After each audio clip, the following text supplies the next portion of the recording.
Bible مقدس کے مطابق غذائی قانون۔ آج ہم شریعت کی کتاب میں سے آبار کی کتاب اس کا 11ویں باب میں دیکھیں گے۔ پھر خداوند نے موسیٰ اور ہارون سے کہا، تم بنی اسرائیل سے کہو کہ زمین کے سب حیوانات میں سے جن جانوروں کو تم کھا سکتے ہو وہ یہ ہیں۔ جانوروں میں سے جن کے پاؤں الگ اور چرے ہوئے ہیں وہ جگالی کرتے ہیں، تم ان کو کھاؤ، مگر جو جگالی کرتے ہیں یا جن کے پاؤں الگ ہیں ان میں سے تم ان جانوروں کو نہ کھانا، یعنی اونٹ کو، کیونکہ وہ جگالی کرتا ہے پر اس کے پاؤں الگ نہیں، سو وہ تمہارے لیے ناپاک ہے۔ اور صافان کو، کیونکہ وہ جگالی کرتا ہے پر اس کے پاؤں الگ نہیں، وہ بھی تمہارے لیے ناپاک ہے۔ اور خرگوش کو، کیونکہ وہ جگالی تو کرتا ہے پر اس کے پاؤں الگ نہیں، وہ بھی تمہارے لیے ناپاک ہے۔ اور سور کو، کیونکہ اس کے پاؤں الگ اور چرے ہوئے ہیں پر وہ جگالی نہیں کرتا، وہ بھی تمہارے لیے ناپاک ہے۔ تم ان کا گوشت نہ کھانا اور ان کی لاشوں کو نہ چھونا، وہ تمہارے لیے ناپاک ہیں۔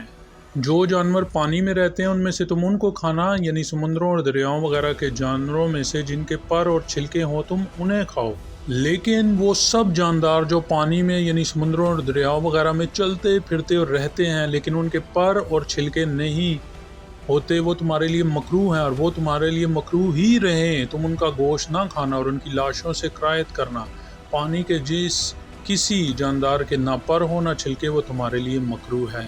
اور چیل اور ہر قسم کا باز اور ہر قسم کے کوے اور شتر مرغ اور کوکل اور ہر قسم کے شاہین اور الو اور حواصل اور گدھ اور لک بگلے، ہدہد اور چمگادڑ، یہ سب حرام ہیں۔ اور سب پردار رینگنے والے جاندار جتنے 4 پاؤں کے بل چلتے ہیں وہ تمہارے لیے مکروہ ہیں، مگر پردار رینگنے والے جانداروں میں سے جو 4 پاؤں کے بل چلتے ہیں تم ان جانداروں کو کھا سکتے ہو جن کے زمین کے اوپر کودنے پھاندنے کو پاؤں کے اوپر ٹانگیں ہوتی ہیں، اور جنہیں تم کھا سکتے ہو وہ یہ ہیں: ہر قسم کی ٹڈی، سلام، جھینگر اور ہر قسم کا ٹڈا۔ پر سب پردار رینگنے والے جاندار جن کے 4 پاؤں ہیں وہ تمہارے لیے مکروہ ہیں اور ان سے تم ناپاک ٹھہرو گے۔ جو کوئی ان میں سے کسی کی لاش کو چھوئے وہ شام تک ناپاک رہے گا، اور جو کوئی ان کی لاش میں سے کچھ بھی اٹھائے وہ اپنے کپڑے دھو ڈالے اور وہ شام تک ناپاک رہے گا۔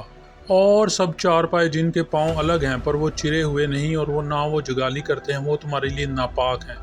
جو کوئی ان کو چھوئے وہ ناپاک ٹھہرے گا۔ اور 4 پاؤں پر چلنے والے جانداروں میں سے جتنے اپنے پنجوں کے بل چلتے ہیں وہ بھی تمہارے لیے ناپاک ہے۔ جو ان کی لاشوں کو چھوئے وہ شام تک ناپاک رہے گا، اور جو کہ ان کی لاشوں کو اٹھائے وہ اپنے کپڑے دھوئے اور شام تک ناپاک رہے، یہ سب تمہارے لیے ناپاک ہیں۔ اور زمین پر کے رینگنے والے جانوروں میں سے جو تمہارے لیے ناپاک ہے وہ یہ ہیں، یعنی نیولا اور چوہا اور ہر قسم کی بڑی چھپکلی اور گو اور چھپکلی اور سانڈا اور گرگٹ، سب رینگنے والے جانداروں میں سے یہ تمہارے لیے ناپاک ہے۔ جو کوئی ان کو چھوئے وہ شام تک ناپاک رہے۔ اور جس چیز پر وہ مریں یا پیچھے گریں وہ چیز ناپاک ہوگی، خواہ وہ لکڑی کا برتن ہو یا کپڑا یا چمڑا یا بورا، خواہ کسی کا کیسا ہی برتن ہو، ضرور ہے کہ وہ پانی میں ڈالا جائے اور شام تک ناپاک رہے گا، اس کے بعد وہ پاک ٹھہرے گا۔ اور اگر ان میں سے کسی مٹی کے برتن میں گر جائے تو جو کچھ اس میں ہے وہ ناپاک ہوگا، اور وہ برتن کو تم توڑ ڈالنا۔ اس کے اندر اگر کھانے کی کوئی چیز ہو جس میں پانی پڑا ہو تو وہ بھی ناپاک ٹھہرے گی، اور اگر